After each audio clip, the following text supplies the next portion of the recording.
자, 시간 우리 함께 교독하며 살펴본 요한계시록 3장 14절에서 22절까지의 말씀을 가지고 교회가 되어지다. 오늘 마지막 7번째 시간인데요.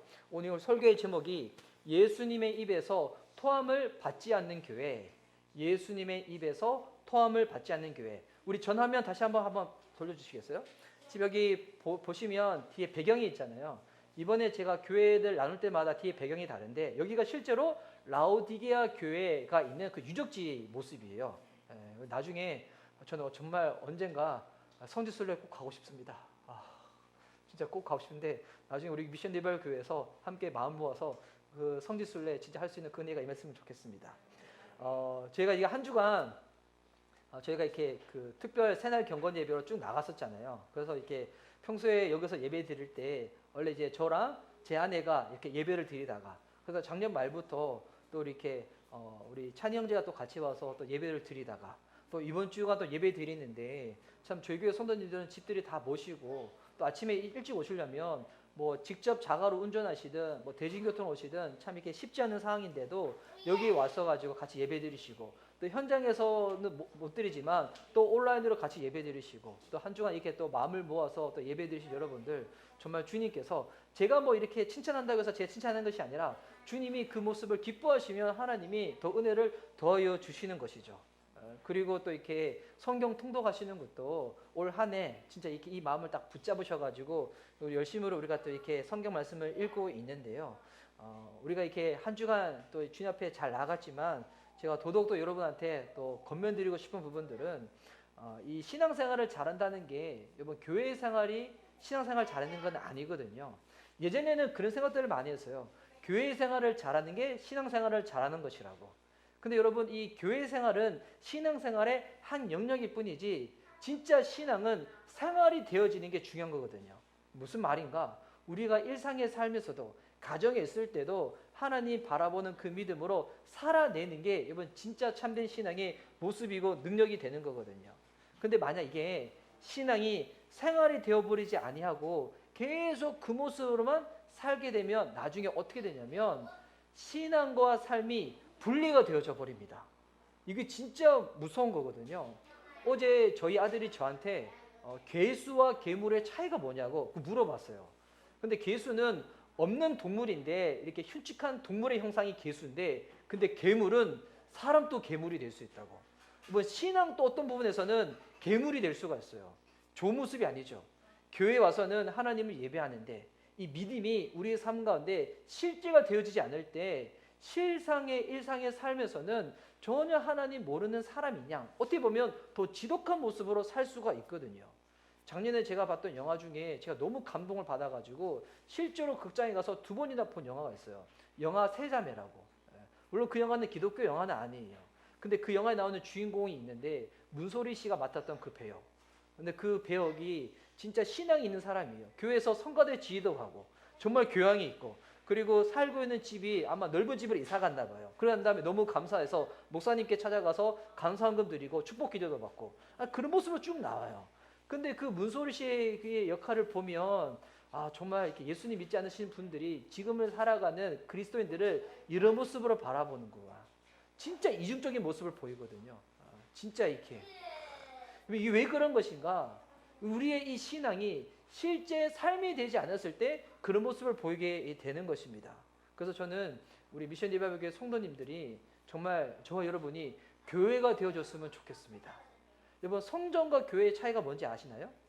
성전은 하나님의 영광이 임했을 때 그 공간을 성전이라 부르거든요. 근데 구약에는 이스라엘 백성들은 하나님의 영광이 임하는 게 중요한 것인데 하나님의 영광이 떠났음에도 불구하고 그 공간 자체, 그 물건 자체들을 이 성스럽게 여겨버리는 거예요.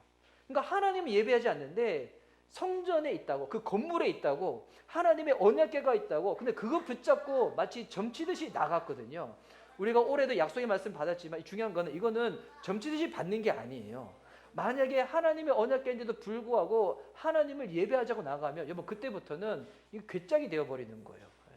근데 교회는 무엇인가? 교회는 그래서 건물보다도 그 공간 안에 있는 물건보다도 예배드리는 하나님 있는 그 사람한테 집중하고 있는 거예요. 여러분 그래서 우리가 정말 예수님 믿을 때 중요한 것은 건물이 성전되는 것이 아니라 저와 여러분이 성전이 되는 겁니다. 우리 안에 주님이 계신 거예요. 내 안에 주님이 계신 사람들의 그 모임이 무언가? 그게 바로 교회거든요. 그래서 올해 우리가 지금 새날 경건 예배로 나가고 또 성경 읽음 나아갈 때 제가 꼭 권면드리고 싶은 부분들은 이와 같은 영적인 삶이 우리 삶 가운데 진짜 루틴이 됐으면 좋겠습니다. 루틴이. 제가 이번 주 중에 찬희 형제님한테 우리 한 분을 좀 소개시켜 주고 싶어가지고 예전 교회에서 비슷한 일을 하시는 분이랑 이렇게 한번 대화를 나눴었거든요. 근데 오다 보니까 한 3시간, 4시간 그 카페 문 닫을 까지 대화를 나눴었는데 근데 그 형제님한테 물어봤어요. 그 형제님은 예수님을 감미된 지 별로 안 되거든요. 그때 신앙 교육을 받을 때도 제가 알려주고 그랬었는데 요즘 생활을 할 때 영적인 루틴이 어떻게 되냐고 하는데 그 형제가 얘기를 듣는데 제가 너무 도전을 받았어요. 작업이 생기면 그 전날에는 꼭 1시간 이상 기도를 한다는 거예요. 근데 왜 기도를 하는가? 이 작업이 잘 되기 위해서 기도하는 게 아니라는 거예요. 작업이 현장에 갔었을 때 본인이 예전처럼 거듭나지 못해서처럼 막 소리 지르고 짜증내고 막 이렇게 하지 않고 진짜 그리스도인 감독으로 그 현장에서 내가 살 수 있도록 기도하지 않으면 본인도 갑자기 화내고 짜증내고 소리 지르고 그런다는 거예요. 그런 모습 보이지 않기 위해서 작업 있을 때마다 전날에는 꼭 1시간 이상씩 기도한다고. 그래서 그 형제는 사무실을 일부러 어디 얻었었냐면 교회가 있으면 교회 위층으로 사무실을 얻었어요. 왜 그랬는가? 그러다 가까울 때마다 가서 교회 가서 기도하고 그리고 그것도 핑계 삼지 않는데 어떨 때는 멀리서 작업할 때 있을 때 오늘은 멀리 있으니까 교회 못 가니까 기도 못 하지. 그러지 않고 꼭 집에서도 1시간 이상 기도를 한다는 거예요. 이야, 제가 그 형제의 이야기를 듣는데 처음에 예수님 믿고 제가 신앙 교육을 좀 가르치고 같이 했던 지체인데 오히려 그 지체의 얘기를 듣고 제가 도전을 많이 받았거든요. 그리고 코로나 시기 가운데 이렇게 힘든 시기 동안에 본인이 이 신앙을 붙잡을 수 있었던 이유가 뭐냐면 공동체 모임에 절대 빠지지 않았었다고. 요즘은 모임하기 참 힘들잖아요. 근데 본인의 사무실이 있으니까 예배 드리고 나서 요즘 그 교회가 요즘 멀리서 예배 드리는데 예배 드리고 난 다음에 그 지체들과 다 사무실에 와서 거기서 같이 교제를 나눈다는 거예요. 근데 그게 본인한테 너무 큰 힘과 위로가 됐었다고. 와, 듣는데 야, 진짜 이게 하나님이 이렇게 진짜 사람을 믿음의 사람으로 만들어 가시는구나. 근데 여러분 그게 그 형제가 특별해서 그런 게 아니거든요. 주님의 은혜를 사모하면 우리의 신앙이 그렇게 바뀌어져 가는 겁니다. 저는 우리 미션 리바이벌 교회 우리 지체분들이 진짜 그랬으면 좋겠습니다. 뭐 시켜서 기도하는 게 아니라 내가 정말 바른 그리스도인으로 살고 싶어서 기도하고 공동체 모임 의무감으로 하는 게 아니라 그 시간에 와서 나눔을 통하여 우리 회복을 얻고 서로를 격려하고 기도 가운데 서로 세워지고 이번 그런 우리 미션 리바이벌 교회가 됐으면 좋겠습니다. 우리 지난 주일부터 이번 한 주간 요한계시록 2장 3장에 나와 있는 7교회를 살펴봤습니다. 여러분 그 7교회 이름도 혹시 기억나시나요? 각각의 그 교회들의 혹시 내용들도 기억나시나요? 우리 화면 넘겨주시면요. 예, 지금 7교회가 있는 위치들이 이렇게 있었어요. 그리고 우리 첫 번째 지난 주일에 나왔던 교회 이름이 우리 에베소 교회였죠. 에베소 교회는 처음 사랑을 잃어버려서 주님이 책망하셨던 교회. 그리고 두 번째 교회가 서머나 교회였습니다. 서머나 교회 이 환난과 궁핍 가운데서도 주님을 향한 신앙을 저버리지 아니하고 칭찬받았던 교회. 그리고 세 번째 교회가 우리 버가모 교회였죠. 버가모 교회는 주님 앞에 여러 가지 많은 것들이 있었음에도 불구하고 니골라 당의 교훈과 발람의 교훈을 가지고 와서 이렇게 어지러졌던 교회들. 그리고 네 번째 교회가 두아디라 교회였죠. 이 두아디라 교회 안에 자칭 이세벨이라 했던 이 신앙이 망가졌던 사람이 있었는데 근데 이 세상적인 매력을 갖고 있던 그 사람의 이 가르침과 그 말기에 빠져가지고 교회가 어지러졌던 교회. 그리고 다섯 번째 교회가 본인들은 살아있다고 생각했지만 실상은 죽어 있었던 이 4대 교회. 그리고 우리 금요 부흥예배 때 살펴봤던 교회가 빌라델피아 교회. 빌라델피아 교회가 정말 적은 능력을 가지고 있음에도 불구하고 주님 앞에서 신실한 신앙으로 나아갔던 교회. 그래서 칭찬받던 교회였고 그리고 오늘이 7번째 교회가 우리 라오디게아 교회입니다. 이 라오디게아 교회인데 이 교회 편지를 보낼 때마다 이제 넘겨주시면 돼요.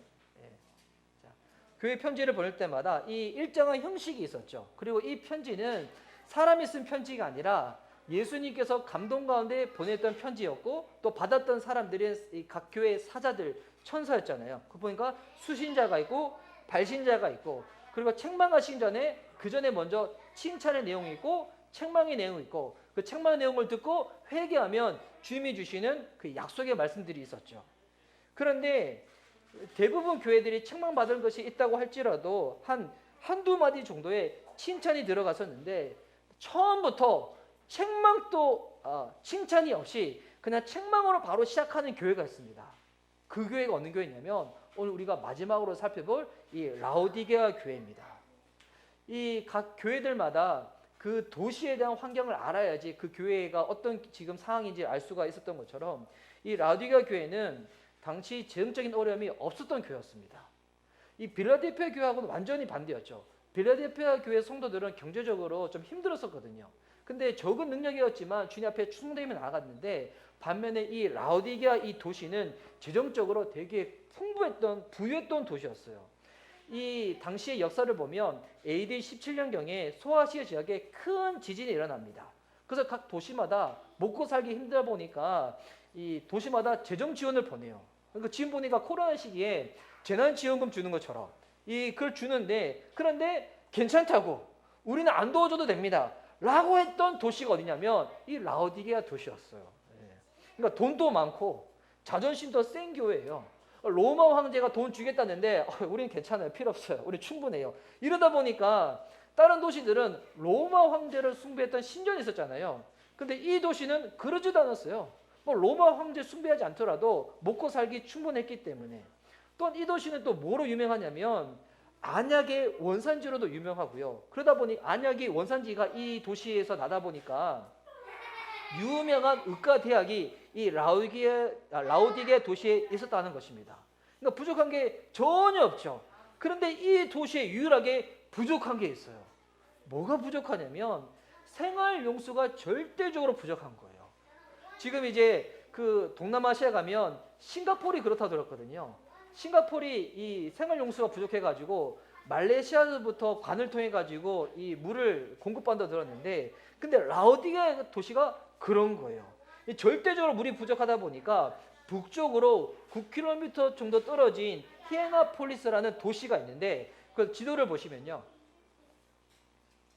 자, 여기 보시면 라오디게아가 여기 지금 중앙중도에 있죠. 위쪽에 보면 북쪽으로 한 9km 정도 떨어져 있다는 거예요. 여기 히에볼리아의 이 도시에서 물을 끄집고 오는 거예요. 근데 히에라폴리스는 여기는 온천 도시라 가지고 뜨거운 물을 가지고 오고 마시는 식수인 차가운 물을 어디서 가져왔냐면 이 아래쪽에는 골로새에서 가져오는 거예요. 여러분 이 골로새서 편지를 보냈던 그 지역이거든요. 여기서 가져오는데 그래서 그 다음 그림 보여주시면 우리 이제 터키 도중에서 이 지명이 이게 칼레묵이라고 하나? 지금 그러거든요. 지금은 칼레묵이라는 지명으로 바뀌었는데 보세요 밑에 이게 보면 염전이 아니에요. 그 지역에는 온천수예요. 지금도 가면 이렇게 뜨거운 물이 팔팔팔 올라온다는 겁니다. 그러니까 아주 부유한 환경 가운데 신앙생활을 하는데 딱 부족했던 거, 물이 부족했다는 거예요. 그러니까 이런 환경 가운데 교회가 세워졌고 이런 교회에서 신앙생활하는 성도되다 보니까 환경도 좋지, 별다른 어려움도 없지. 그러니까 스스로도 어떤 생각을 했었냐면 이 정도 신앙이면 준수하지. 나 그래도 괜찮은 크리스찬이야. 라고 생각을 했다는 거예요. 근데 이런 생각 가운데 주님이 뭐라고 말씀하시는가? 17절 말씀 보십시오. 그들은 이렇게 생각하고 있어요. 내가 말하기를, 그러니까 라오디게아 교회 성도들이 스스로 이렇게 얘기하는 거예요. 나는 부자라 부유하여 부족한 것이 없다 하나, 자 스스로에 대한 평가가 무엇인가? 부자라는 거예요. 부유하다는 거예요. 부족한 것이 없다. 생활적으로나 경제적으로나 신앙적으로나 난 이 정도면 충분해. 나는 보니까 부족함이 없는 사람이야. 그런데 그들을 바라보는 주님의 평가는 어떠한가? 17절 후반절 보세요. 와, 아찔한 평가를 하시는데 내 공고한 것과 가련한 것과 가난한 것과 눈먼 것과 벌거벗은 것을 알지 못하는도다. 스스로는 부자, 부요, 부족한 것이 없다. 근데 주님의 평가는 무엇인가? 너는 지금 공고하고 가련하고 가난하고 심지어 눈까지 멀었고 그 모든 영적인 실체가 벌거벗은 모습과 같다는 거예요. 지금 시험을 쳤는데 스스로 생각해도 너무 잘 친 것 같은 거야. 가채점을 딱 해봤는데 와, 이 정도면 뭐 거의 만점이다. 뭐 A+ 정도다 라고 생각했는데 막상 시험지를 딱 받았더니 어떤 거예요? 주님이 딱 적어서 보냈는데 보니까 A+인 줄 알았는데 F 뭐 다 낙제, 학사 경고가 뜬 거예요. 지금 심각한 상황이라는 거예요. 영적으로 공고하고 가련하고 가난하고 영적인 눈까지 멀었고 수치가 가득하여 벌거벗은 수준. 주님이 그들에게 왜 이와 같은 너희는 낙제야 라고 말씀하시는가? 그 이유가 15절과 16절에 나와 있습니다. 15절 16절 제가 한번 읽을게요. 내가 내 행위를 아노니 내가 차지도 아니하고 뜨겁지도 아니하도다. 내가 차든지 뜨겁든지 하기를 원하노라. 내가 이같이 미지근하여 뜨겁지도 아니하고 차지도 아니하니 내 입에서 너를 토하여 버리리라. 자, 주님이 지금 그들의 행위를 아신다는 거예요. 지금 성경에서 주님이 행위를 아신다는 것은 여러분 사람들은 우리를 바라볼 때 서로를 바라볼 때 겉모습만 바라보지만 주님은 뭐를 바라보십니까? 우리의 중심과 동기를 바라보시죠. 그래서 주님께서 네 행위를 안다는 그 말씀은 너의 겉모습은 알고 있어. 너 찬양 열심히 하지. 위해서 열심히 하지. 이게 아니라 너의 그 내면, 중심, 동기를 아신다는 거예요. 교회는 나오고 신앙생활을 하는데 근데 그들의 모습이 어떻다는 거예요? 차지도 않고 뜨겁지도 않다는 거예요. 여러분 이게 무슨 의미일까요? 아까 방금 전에 말씀드렸다시피 이 라오디게아는 위쪽으로부터 뜨거운 물을 받아서 생활용수로 쓰고 있었잖아요. 그래서 물을 받기 위해서 이 히에라폴리스, 지금 이 지명 이름이 파무칼레라고 하는데 이 여기서부터 뜨거운 온주수 물을 한 10km 이상 되는 그 관을 통해 가지고 이 쭉 물을 받는 거예요. 그러니까 그쪽 도시에서 처음으로 올 때는 뜨거운 물이겠죠. 근데 수로를 통해서 오는 동안 어떻게 될까요? 식어져 버리는 거예요. 근데 이 물은 석회질이 섞여 있는 물이다 보니까 뜨거울 때는 그냥 사용할 수 있는데 이게 식어서 미지근해져 버리면 마실 수가 없는 거예요. 먹을 때마다 어떻게 되는가? 구토증이 올라와 가지고 토할 수밖에 없는.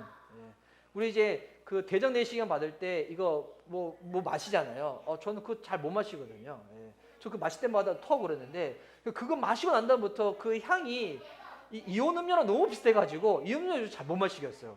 이온 음료 마실 때마다 그거 마시는 것 같은 느낌이 들어가지고 그냥 마치 그런 거예요. 그래서 예수님께서 이 말씀을 하실 때 지금 2000년이라는 시간이 간격이 있는 우리들은 이게 도대체 무슨 말인가 생각할 수 있지만 당시 라오디게아 교회 성도들은 너무 아찔한 거예요. 어떠한 상태인지 너무나 이거 분명한 거예요. 차갑든지 뜨겁든지. 여러분 이 말은 무슨 말인가? 지금 라오디게아 교회 성도들의 신앙의 상태를 주님께서 예리하게 진단하시면서 책망을 하시는 겁니다. 그런 식어 빠진 애매모호한 상태에서는 주님이 마실 수가 없다는 거예요. 토할 수밖에 없다는 거예요. 무슨 말인가? 신앙의 열정을 가지라는 거예요. 지금 부족함이 없고 부요하고 넘치는 그와 같은 환경 가운데 지금 뜨뜻미지근한 그 모습으로 나아가는데 물은 뜨거운 물은 시간이 지나면 식어버리는 거지만 주님의 사랑이 식어버리는가? 주님의 사랑은 결코 식지 않는다는 거예요. 중요한 거는 그 사랑을 대하는 너의 마음이 지금 식어있는 상태라는 겁니다. 먹고 살기 편하니까 교회를 안 다니는 건 아닌데 주님을 안 믿는 건 아닌데 그 정도에서 열심을 내지 아니하고 그 수준에 머물러 있는 삶. 그 삶이 지금 라오디게아 교회 성도들의 모습이었다는 겁니다. 여러분 이거를 보면 우리는 신앙생활할 때 대부분 평안을 위해서 기도하잖아요. 금요 부흥 예배 때도 그런 얘기 나눴어요. 혹시 이제 올해 간구하는 기도 제목 중에서 나는 작년보다 더 가난해지고 싶습니다. 혹시 그렇게 기도하신 분들이 있어요? 없죠. 대부분은 더 부유해지고 싶고 더 평안해지고 싶어 이걸 위해 기도하잖아요. 저도 마찬가지예요. 저도 우리 교회 재정이나 환경들이 더 나아지기를 원해서 기도하지 일부러 더 가난해지고 싶어요. 더 못 살고 싶어요. 더 이 환경보다도 지금 저희가 주일 예배 드릴 때도 저희는 공간이 없다 보니까 우리 아이들이 먼저 예배 드리고 뒤쪽에 앉아 있잖아요. 그러니까 지금 뭐 초대교회 지금 이제 카타콤에서 예배 드리는 거의 비슷한 수준인 거야. 뭐 조명만 밝지 공간에 있어가지고 거기 터키 가면 카타콤이라는 동굴들 있잖아요. 거기가 한 지하 7층, 8층 깊이인데 제가 가봤었거든요. 그 가니까 그냥 어두운 데가 있어. 근데 거기가 예배드리면 예배당이고요. 그냥 생활하면 그냥 주거 환경이 되고요. 아이들 가르치면 그냥 학교가 되는 거예요. 그냥 그 동굴에서 그렇게 사는 거예요. 그 지하에 파가지고. 여러분 지금 2022년 지금 빛으로 조명으로 밝은 카타콤 미션 리바이벌 교회 예배당. 할렐루야. 그래서 우리는 평안을 위해서 기도 제목하지만 근데 여러분 만약에 평안해졌는데 영적으로 무관계해져 버리면 오히려 그 평안은 축복이 아닙니다. 재앙이 될 수도 있다는 거예요. 영적으로 무너질 바에야 어려움이 있는 게 여러분 꼭 나쁜 것만은 아닌 것 같아요. 제가 예전에도 이런 얘기 한 나누고 있었지만 하영조 목사님이 이 몸에 참 이렇게 질병이 많으셨거든요. 뭐 간암도 앓으셔서 수술도 여러 번 하시고 하여튼 투석도 몇십 년 동안 하시고 그러셨는데 근데 그 하영조 목사님이 살아 계셨을 때 그 제자들한테 그런 얘기를 했다는 거예요. 건강해서 죄질 바에야 아픈 육체를 가지고 주님을 의지하는 게 훨씬 더 낫다고. 야, 여러분 이거는 보통 신앙인이 아니면 얘기를 할 수가 없는 고백이에요. 건강해서 건강한 육체를 가지고 주일날 늦게까지 처자빠 자고 주일날 늦잠 자는 거는 그냥 자는 게 아니에요. 처자빠 자는 거예요. 처자빠 자고 건강해가지고 온 데 동네만 다 다니고 주일날 예배 드리지 않고 그럴 바에야 육신이 약해가지고 주님을 더 의지하는 게 영적으로 봤었을 때 나중을 봤었을 때 천국을 봤을 때는 훨씬 더 영적으로 유리하다는 거예요. 어떻게 사는 것이 진짜 복된 삶인지 아는 사람만이 할 수 있는 고백이죠. 그래서 주님이 이 교회를 향해서 편지를 보낼 때 예수님에 대해서 어떻게 표현하고 있는가? 14절 말씀 보십시오. 라오디게아 교회 사자에게 편지하라. 아멘이시요 충성되고 참된 증인이시요 하나님의 창조의 근본이신 이가 이르시되. 자, 예수님이 편지를 보낼 때마다 예수님에 대한 표현들이 다 달랐죠. 이게 그냥 예수님이 그냥 수사적으로 아름답게 표현하기 위해서 그런 것이 아니라 그 교회의 영적인 상태를 너무 잘 아시기 때문에 주님이 그에 걸맞게끔 당신을 딱 표현하시는 거예요. 뭐라고 얘기하시는가? 아멘이시라는 거예요. 그 다음 슬라이드 넘겨주시면요. 이게 헬라어로 보면 아멘이 헬라어로도 이게 아멘이에요. 이게 무슨 뜻이냐면 우리 찬양할 때마다 기도할 때마다 아멘 하잖아요. 근데 이거 이제 잘 모르시는 분들이 있어요. 아멘 하는 게 이게 그 무전기로 통신할 때 통신보안 오버 막 하는 처럼 이런 게 아니에요. 아멘이 뭐냐면 나는 믿습니다. 그것이 옳다고 나는 진실되게 믿습니다. 이 뜻이 뭐냐면 아멘이에요. 아멘. 그리고 참 충성되고 참된 증인이라고. 예수님이 증인이라는 거예요. 이 증인이라는 헬라어 단어가 마르투스라고 하는데 여기서 파생돼서 나온 영어 단어가 뭐냐면 바로 순교를 의미하는 이 마르트. 이게 증인에서 나온 단어예요. 그러니까 예수님이 증인이다. 무슨 말이냐면 예수님은 우리를 향한 사랑을 확증시켜 주시기 위하여 실제적으로 십자가에서 죽으시고 부활하신 분이잖아요. 생명을 바쳐서 우리를 향한 사랑을 확증시켜 주신 분. 그리고 창조의 근원이다. 이게 이제 헬러를 보면 길게 나와 있죠. 에르케 테스 크티 세오스트 투 떼오. 좀 긴데 이 창조의 근본이라는 것이 뭐냐면 지금 하나님께서 이 모든 것들을 만드시고 주관하시고 다스리시고 붙잡으시고 회복해 하실 분이 누구신가? 예수님이시라는 거예요. 그러니까 지금 라오디게아 교회는 지금 잊어버리고 있는 거잖아요. 본인들이 지금 이 영적으로 둔해진 상태를 잊어버리고 지금 이렇게 어떻게 가야 될지 모르는 상태 가운데 이것을 다시금 회복시켜 줄 수 있는 분이 누구라는 겁니까? 예수님이라는 거예요. 아멘이시고 증인 되시고 이 창조의 근본 되시는 분. 그래서 예수님은 책망만 하시는 것이 아니라 책망하고 난 다음에 바로 이 교회를 향해서 지금 처방전도 주십니다. 이 처방전이 18절에 나와 있습니다. 18절 말씀 제가 읽겠습니다. 내가 너를 권하노니 내게서 불로 연단한 금을 사서 부유하게 하고 흰옷을 사서 입어 벌거벗은 수치를 보이지 않게 하고 안약을 사서 눈을 발라 보게 하라. 주님의 처방전이 많습니다. 보니까 지금 이 교회가 심각한 거예요. 그러니까 감기 정도면 약국 가서 그냥 타이레놀 먹으세요라고 하면 되는데 지금 교회가 지금 뭐 문드러지다 보니까 처방전 보세요. 되게 복잡하죠. 주님이 지금 약을 여러 가지 주시는 건데 첫 번째 약이 뭔가? 불로 연단한 금. 불로 연단한 금을 사라는 겁니다. 뭐 금속물 중에서 가장 높은 온도에서 재련되어 나오는 게 이 금이라고 합니다. 무슨 말인가? 안락한 환경 가운데서 주저되지 말고 주님 앞에 순종하며 나을 수 있도록 불편한 환경이라도 좀 버겁고 벅차더라도 지금 실제로 그렇게 하라는 거예요. 하라는 거. 대가를 지불하라는 겁니다.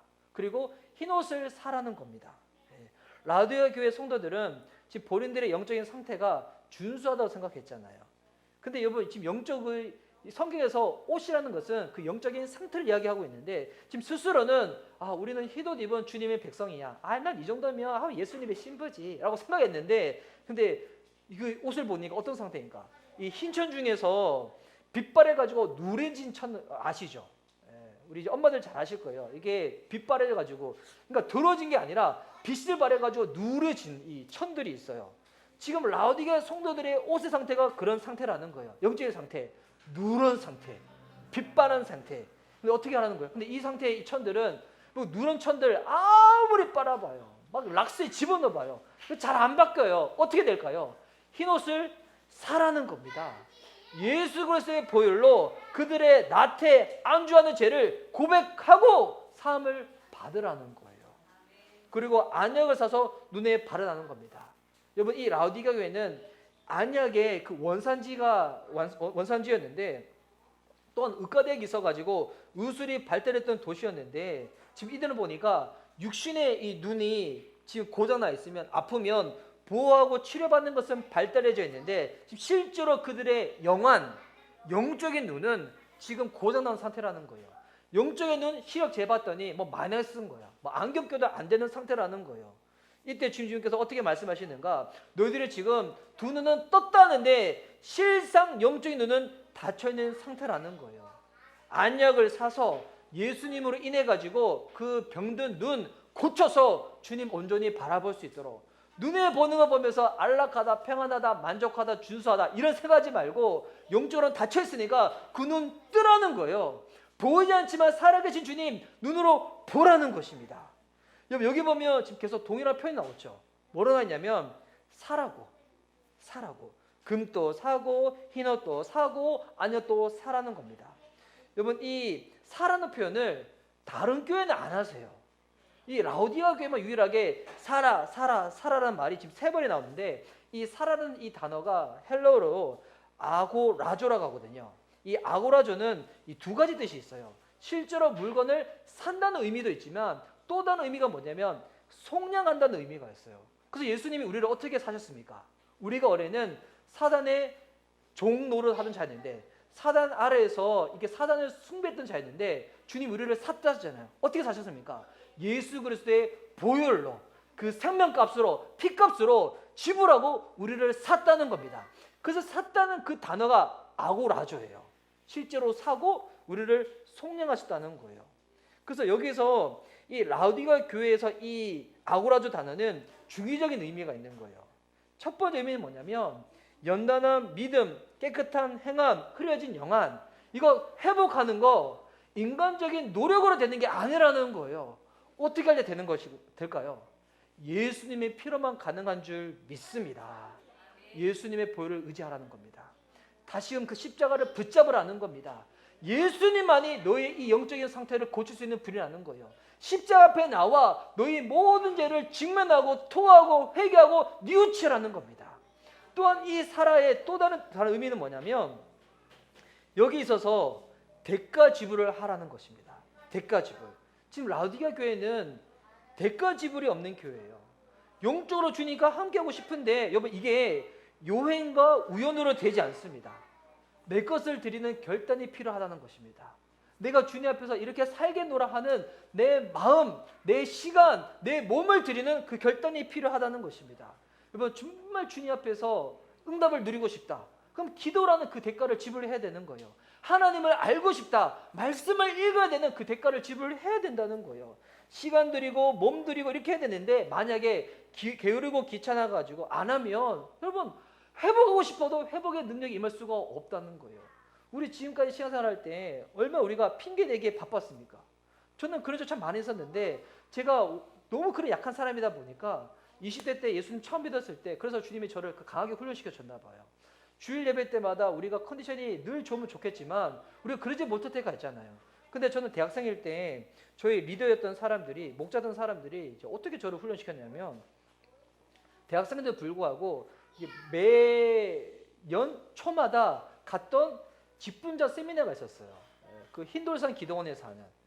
대학생이면 청년 세미나 가면 되는데 제가 다녔던 교회는 직분자 세미나를 보냈어요. 다 장로님들, 권사님들 있는 그 직분자 세미나. 근데 거기서 앞에서 이렇게 그 인도하시는 목사님 전에 성도분 한 분이 나와가지고 막 하시는데 이렇게 설명해 주신 거죠. 집회 동안에 3박 4일 동안에 그 집회는 진짜 밥 집회, 밥 집회, 밥 집회, 잠, 밥 집회, 밥 집회, 밥 집회, 잠. 이렇게 3박 4일 동안 하거든요. 우리 교회 뭐 예배 시간 길다고 하는데 이번 그 교회에 비하면 비할 바가 아닙니다. 거의 4시간씩이에요. 예. 오전 집회 4시간, 점심 먹고 오후 집회 4시간, 저녁 먹고 저녁 집회 은혜 받을 때까지 집회. 예. 진짜 이렇게 그럼 마지막 셋째 날 저녁에 그 신학교 가려고 하는 주회 정도 있으면 이렇게 세워가지고 능력 받아야 된다고 능력 받을 때까지 집회 안 끝나요. 그랬는데 거기서 이제 무슨 얘기를 하냐면 혹시 여기 집회 오신 분 중에서 몸이 아프셔가지고 불편하셔가지고 집회 때 방언 들어가서 쉬려고 하신 분들 계십니까? 우리 집회는 그러지 않습니다. 우리 집회는 나오는 순간 방문을 다 잠궜습니다. 여러분 몸이 아픈데 내 아픈 몸 주님께서 고치신다는 믿음도 없이 어떻게 집회 때 오셨습니까? 이렇게 말씀하시는 거예요. 이거를 다 교회에서 배워가지고 그래서 제 대학생 때 예배 드릴 때 아픈 몸 가지고 있으면 오히려 더 막 사람들이 막 칭찬해줬어요. 너 오늘 주님의 능력이 임하는 시간이라고 막 이렇게 아픈 몸 가지고 주님께 오라고. 그 믿음도 없이 어떻게 예배 드리냐고 막 그래가지고 저는 그러지 않아요. 저는 그러지 않아요. 저는 그러지 않아요. 근데 제가 그렇게 약한 사람이다 보니까 그렇게 훈련시켰나 봐요. 저는 뭐 근데 그래도 필요하겠죠. 아픈 몸 가지고서도 뭐 요즘은 온라인으로 현장 어떻게 예배 드릴 수 있으니까 이렇게 오늘 몸이 불편한데 불구하고 오시는 분이 계시다 보니 딱 오시는 제가 예전에 한 번 성도님 생각나는 거예요. 그 성도님이 허리 수술을 하셨어. 고등을 못 하시는 거야. 근데 예배 너무 드리고 싶으시니까 제가 주일날 저녁마다 그 목자님이랑 가서 늘 예배 드렸거든요. 한 달 동안. 근데 그분이 그때가 이제 무슨 성탄절인가 절기 예배 때인데 너무 현장 가서 예배 드리고 싶은 거예요. 그 어떤 방법을 썼는가? 앰뷸런스를 불렀어요. 이게 본인이 이제 운주일 때는 그런 앰뷸런스는 사비를 드려야 된대요. 실제로 사비를 들여서 앰뷸런스 불러가지고 앰뷸런스 타고 허리가 수술받으니까 못 일어나시잖아요. 누워있는 상태에서 진짜 강대상에 올렸어요. 그렇게 그분 예배 드렸어요. 그리고 예배 다 드린 다음에 그 모습 그대로 들어서 앰뷸런스 타고 병원에 또 가셨어요. 하셨는데 야 진짜 야 이게 뭐 그렇다고 해서 그렇게 안 하면 믿음이 없다. 그런 건 아니지만 이제 각자를 향한 주님의 그 마음의 그 믿음만큼 그 소망하는 마음만큼 그렇게 나아가게 되는 거죠. 지금 라우디가 교회는 주님께 지금 그런 책망을 받고 있는 거예요. 그러니까 이 교회가 못해서 못하는 게 아니에요. 빌라델피아 교회는 적은 능력이지만 주님 앞에 나아갔잖아요. 이 교회는 가진 건 많아요. 없는 건 없어요. 다 있어. 그러니까 마치 지원 따지면 노래 잘하는 사람들 쫙 있어. 악기 풀 세션이야. 막 카메라 있고 앞에 막 요즘에 LED 조명 번쩍번쩍하고 뭐 예배 드리는데 뭐 요즘 드라이스피어서 확 올라오고 조명 확 내리고 막 그런데 근데 막상 예배 시간에 예배 안 하고 딴청 피우는 거야. 이게 라우디가 교회 그런 모습이거든요. 그 주님이 이 교회를 해서 이렇게 강하게 책망을 하십니다. 너희 지금 주님 앞에 나와 대가 지불 안 하면 예수 피로 말미암아 성령 받지 않으면 너희 지금 심각하게 더 망가질 수밖에 없어. 왜 주님이 이렇게 강하게 책망하실까요? 미워서? 싫어서? 정내미가 떨어져서? 아니에요. 19절 말씀 보세요. 무릇 내가 사랑하는 자를 책망하여 징계하더니 그러므로 내가 열심을 내라 회개하라. 주님이 왜 라우디가 교회에 칭찬 하나도 없이 처음 시작할 때부터 책망하면서 이렇게 하실까요? 이유가 여기 나와 있죠. 사랑하기 때문에. 내가 사랑하는 자를 책망하고 징계한다는 거예요. 이 제가 배워야 될 모습이에요. 예수님께. 저는 책망을 잘 못해요. 저는 이게 싫은 소리 잘 못하거든요. 평화주의자라 가지고 평화주의자가 좋은 의미가 아니에요. 이게 별로 안 좋은 건데 사람들과 관계가 이렇게 망가지는 게 저는 불편해지기 싫어가지고 책망을 잘 못해요. 싫어서 잘 못하는데 그래서 제가 작년에도 한번 알려드렸지만 제가 고민하다가 무언가 이렇게 여러분들께 불편한 얘기를 할 때가 있어요. 그때 여러분 그렇게 생각하시면 돼요. 이사 목사님 그거 놓고 최소한 3번 이상 묵상하고 기도하고 고민하고 얘기 나누시는 거다고. 저 진짜 그래요. 예. 그래서 제가 뭔가 책망할 때는 진짜 그때 심각한 거야. 그때 안 돌아서면 당장 지구로 떨어질 수 있는 거예요. 물론 그렇게는 않겠지만 그래서 저는 그래서 신앙하기 싫어하는데 저 이거 배워야 될 것 같아요. 지금 신앙이 망가져가지고 지금 억울해져서 있는데 지금 당장 어떻게 될지 모르는데 관계 불편해지는 싫다 해가지고 지금 성도가 지금 지옥행을 해가지고 열심히 달려가고 있는데 끄지고 내가지고 방향 털어줘야 되는 거잖아요. 지금 예수님이 이 교회 사랑하셔서 지금 책망을 하신다는 겁니다. 여러분 그래서 진짜 무서운 건 뭐냐면 침묵하는 거예요. 침묵하는 거. 여기서 징계라는 단어가 나오잖아요. 이 징계라는 단어가 헬러로 보면 파이듀라고 하는데 여러분 헬러 단어 중에서 어린이라는 단어 혹시 아시나요? 어린이가 헬러로 무슨 단어인지 아시나요? 유명한 선교단체가 그 이름 쓰는데 파이디온. 파이디온이 헬러로 어린이라는 뜻이에요. 이게 어디서 나오는 단어냐면 파이듀오. 징계에서 나온 단어가 이 파이디온 어린이거든요. 그래서 징계가 뭐냐면 우리는 징계라고 하면 좀 이렇게 이상한 의미를 생각하잖아요. 요즘 워낙 또 이렇게 폭력이 난무한 시대다 보니까 근데 성경적인 징계의 의미는 어린아이를 성장하고 성소시키는 의미가 징계입니다. 그 어떻게 보면 우리는 다 징계가 필요한 하나님의 자녀이고 어린이에요. 우리가 성숙하고 성장되기 위해 가지고 그래서 이런 신앙의 성숙을 위해서 주님이 이 당부를 하십니다. 열심을 내라고 회개를 하라고. 여기서 보면 열심과 회개를 같이 사용하고 있는 것을 꼭 보셔야 돼요. 열심을 내는 게 단순히 막 일을 많이 하라, 열심히 내라 이런 의미가 아니에요. 열심을 내는 게 무엇인가? 20절 말씀 보세요. 자, 20절 말씀은 우리 다 함께 한 목소리를 읽도록 하겠습니다. 올해 이 말씀이 저와 여러분 삶 가운데 이루어져야 됩니다. 자, 20절 말씀 함께 읽도록 하겠습니다. 자, 시작. 볼지어다 내가 문 밖에 서서 두드리노니 누구든지 내 음성을 듣고 문을 열며 내가 그에게로 들어가 그와 더불어 먹고 그는 나와 더불어 먹으리라. 아멘.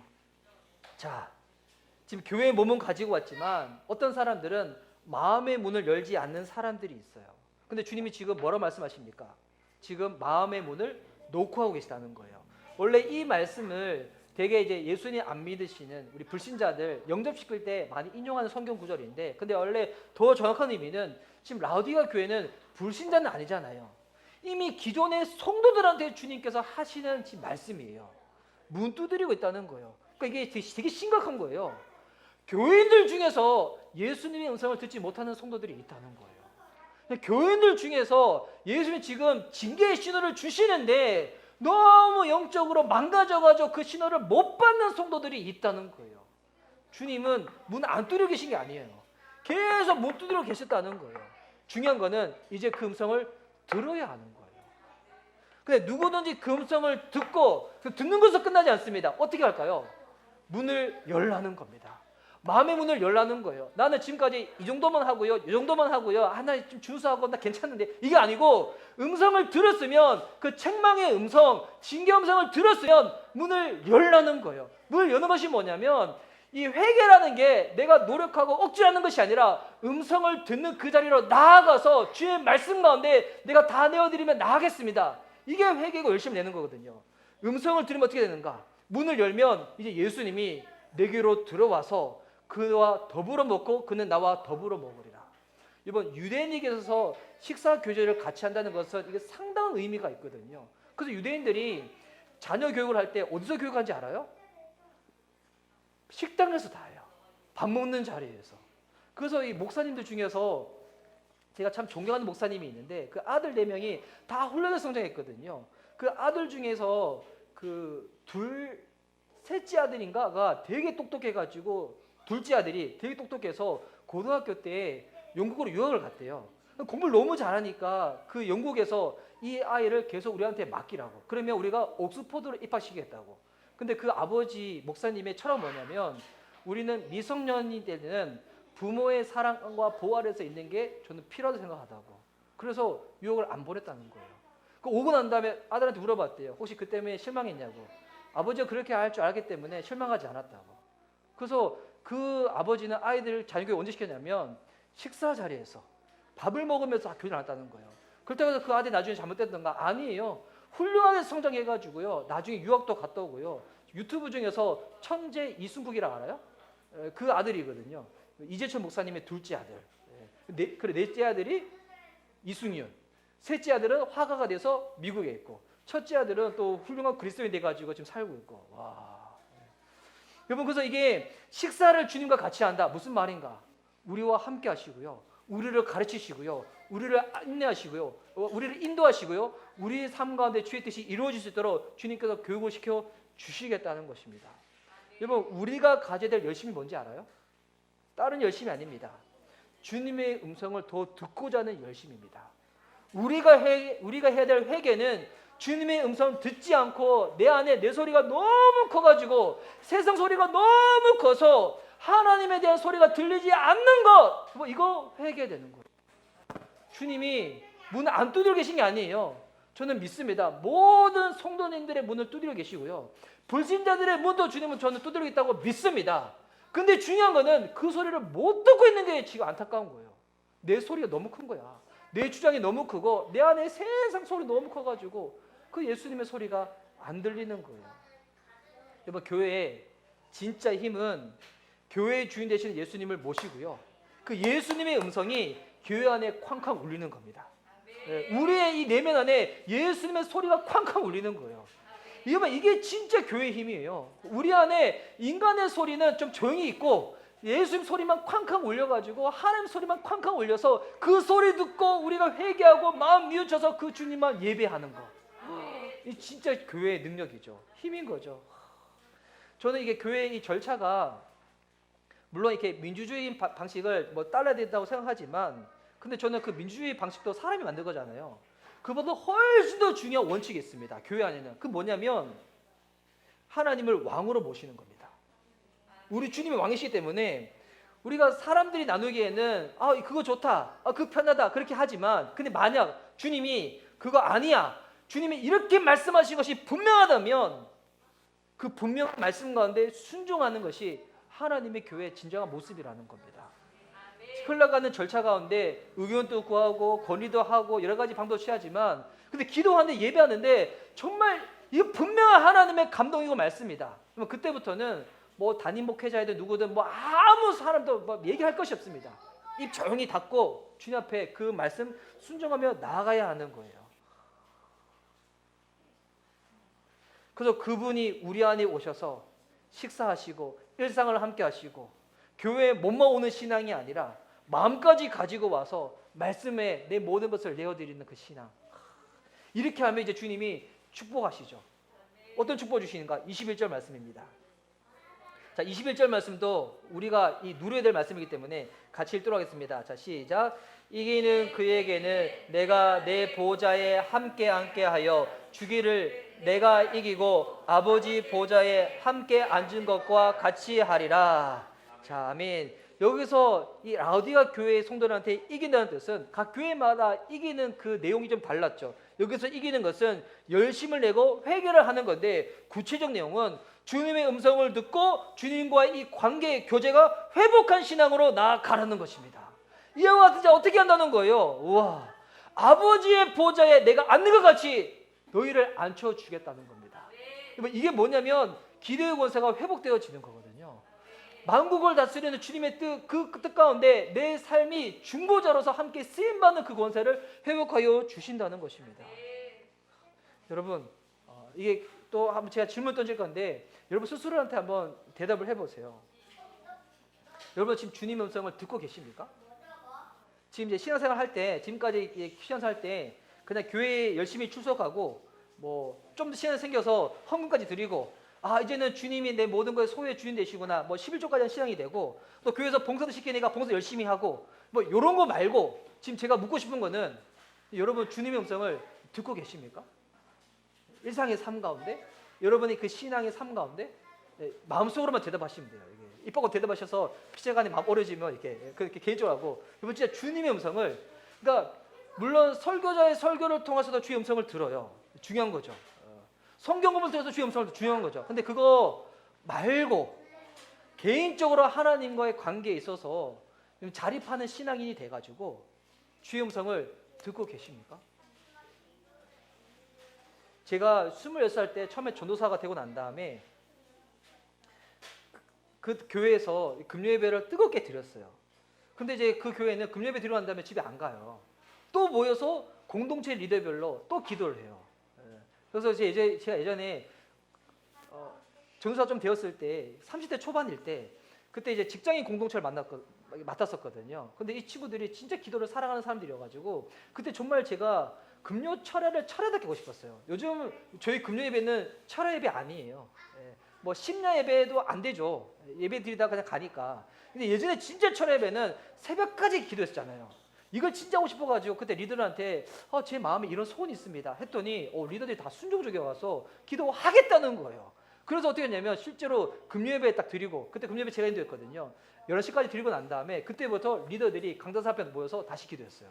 언제까지 했냐면 처음 기도할 때는 한 새벽 2시, 3시, 나중에 기도할 때는 새벽 4시. 제가 그 다음날 토요일날 뭐가 일정에서 못할 때는 그 리더분한테 맡겨드렸는데 그분이 새벽 5시까지 기도하고, 그때 같이 기도했던 분들 중에서 제가 이름 얘기하면 아시는 분들도 계실 거예요. 그래서 그런 공동체에서 제가 한번 인도를 할 때 금요일 끝나고 나서 하는데 제가 26살 때 그때 모였던 리더들 중에서는 저 학교과 선배도 있었고요. 심지어 저 전공 교수님도 있었어요. 근데 제가 뭐라고 역정을 내면서 불만을 토했냐면 근데 제가 미숙했나 봐.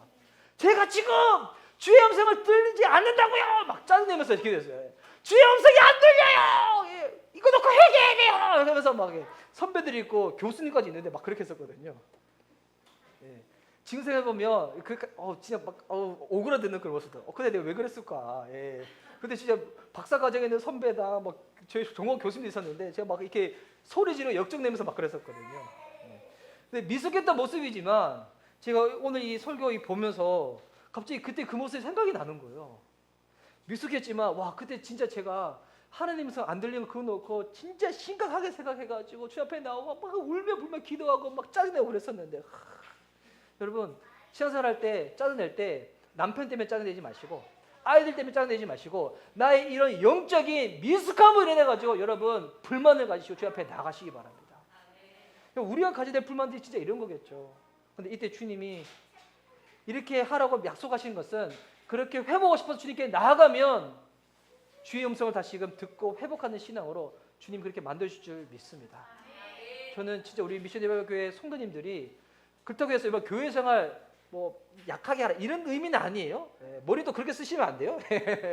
교회 생활도 열심히 하되 진짜 중요한 신앙생활, 주님과 이 살아있는 인격적인 관계로 나아가는 저와 여러분 됐으면 좋겠습니다.